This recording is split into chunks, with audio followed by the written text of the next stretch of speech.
So guys, a lot of new Destiny news came out this week and we have a brand new TWID here to break down, but first we're going to go over a quick tweet dropped by DMG, I believe a couple of days ago here, regarding the state of the roadmap that was promised. He goes on to state that he cannot apologise enough for the delay here. Team is still jamming, hope to have some comms out soon. Please continue to yell at me directly, and I say this without any sarcasm. They're focused on our immediate and long-term future, and I'm happy to take 100% of the blame here in promising comms early that we could not execute on in the projected timeline. So it's good to hear an update there about the roadmap. Very interested to hear about immediate and long-term future plans. I'm guessing that some stuff is still in the air and they're still actively deciding on what the plans are for the game, so I'm hoping that we hear some stuff soon. But with the update out of the way, let's go into this week's TWID. First up, Call to Arms event comes out next week. Devon K, EDZ Scout and Gentleman of well-defined taste, comes to the tower for the first time on a mission, rallying Guardians to obtain the best gear and build up their power. During the Call to Arms event, you'll be able to attune event weapons to obtain that role you've been seeking, with a chance to receive their holo foil variants. Claim daily powerful gear from different activities and receive new lawless vouchers, formerly cutting-edge procurements containing a random assortment of new Season 28 gear and other items. There will also be a competition where you can compete against other Guardians to receive prestigious rewards, including a unique universal helmet ornament. They break down the helmet ornament and stuff in a past TWID, but it's all looking very, very nice there. We also have Twitch drops for the event, so if you watch any streamer streaming Destiny 2 for 30 minutes, you'll get an exclusive shader, and if you gift any subs to a streamer, you'll get an exclusive ghost shell, which is all very, very cool. But now let's jump into the Renegades weapon and gear trailer breakdown. So I already did a video covering everything within this trailer, but we do have some more clarification on certain things in regards to specific weapons, exotics, and armor pieces. So we're here to introduce a couple new subfamilies alongside Renegades and one completely new type. Heat weapons do not have magazines, instead they have heat sinks, allowing them to fire their ammo directly from reserves while generating heat with each shot, and they can be manually vented to dissipate heat at will.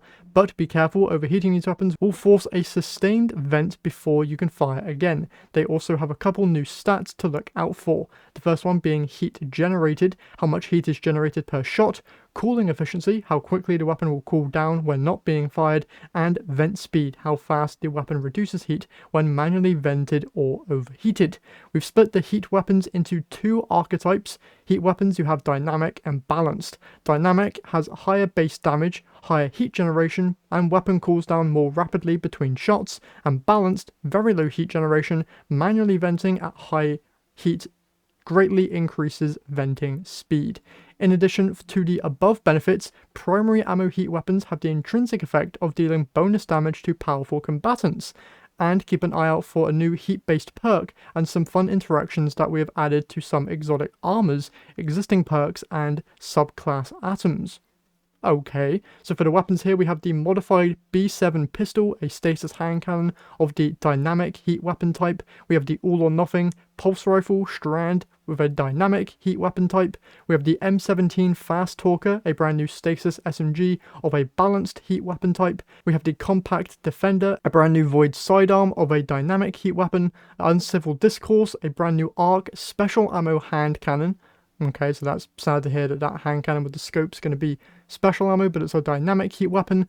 Refurbished A499, which is a kinetic heavy ammo sniper rifle of a disruption weapon, fires a single heavy hitting round and disintegrates targets on impact.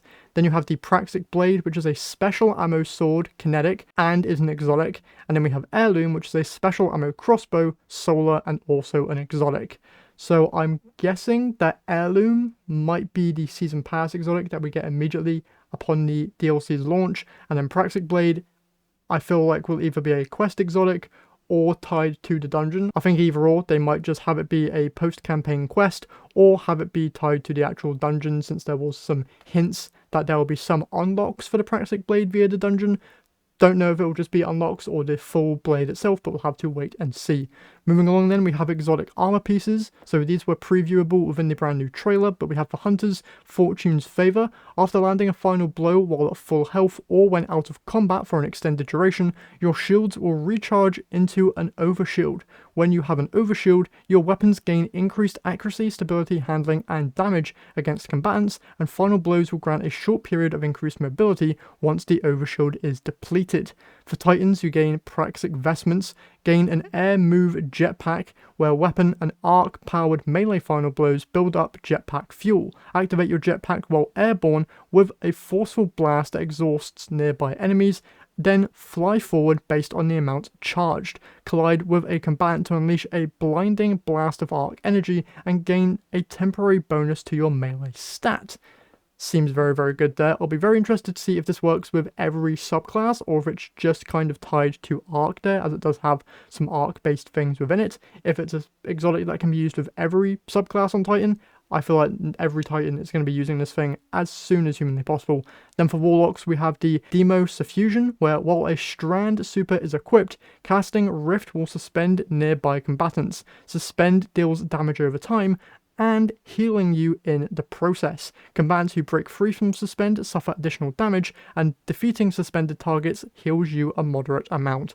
This basically feels just like Devour, pretty much, but for whenever you defeat a suspended target, plus a new way to suspend on Warlock, which I am not complaining about. This, paired with some other already accessible Strand stuff on Warlock, has me already thinking of build ideas that I hope are going to function very well in the brand new sandbox.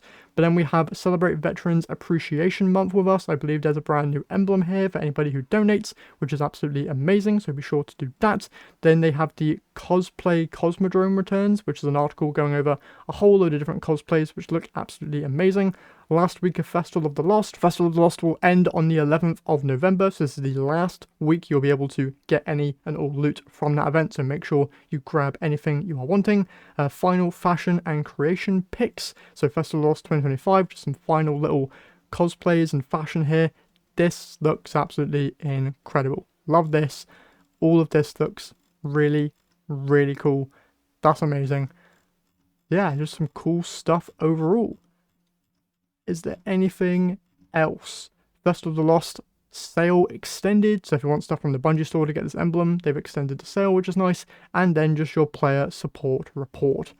So that's it for this week's Twitter, it seems. Is there anything at the bottom for a hint of what we can expect next week? Renegades is almost here, less than a month away, but first you need to prepare by cooling your arms. Whatever that means.